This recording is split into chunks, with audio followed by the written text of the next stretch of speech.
What are tests A and B? What are those laboratory tests?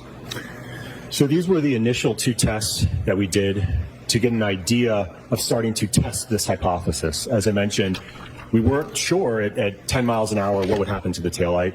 We wanted to see what would happen at 17 miles an hour with the arm. So we wanted to see what would happen at 17 miles. Let's go to the next slide. So is this a good place to take the morning reset? If I may have just a moment, Your Honor. What was different about lab test B as opposed to lab test A? So the tests were essentially identical aside from the speed increase going from 10 up to 17. Okay. To 17. Just so I'm clear, Doctor, I want to make sure I'm on the same slide as you. Is this slide 35 pursuant to your notes? This is slide 36. 36, got it. Okay. 18. What are we looking at here?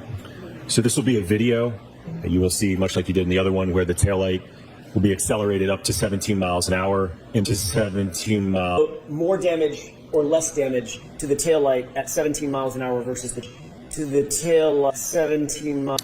So you're looking at a top-down view from the high-speed camera. You'll see the taillight enter from the left, impacting the arm at about 17 miles per hour.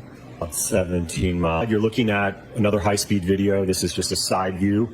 Again, you're going to see the taillight enter the frame from the left, impacting the arm at 17 miles per hour. Is this 17 miles? To reach any conclusions or opinions as to whether or not the damage to the subject taillight on the right is consistent with striking an arm at 17 miles per hour.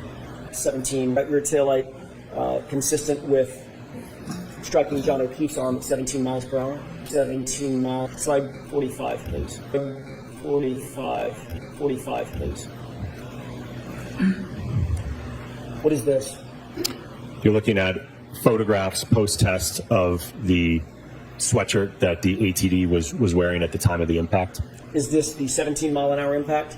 Correct, yes. Did 17 mile on that, do you have an opinion or a conclusion as to whether or not the damage on Mr. O'Keefe's clothing was consistent with being struck by the right rear taillight at 17 miles per hour?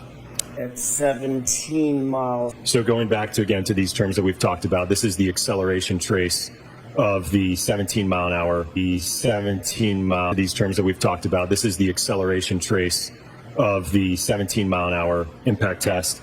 And you can see that we reach a peak acceleration at around 5 milliseconds, and that's at about almost 270 Gs. You said 270 Gs? Correct. Or 217?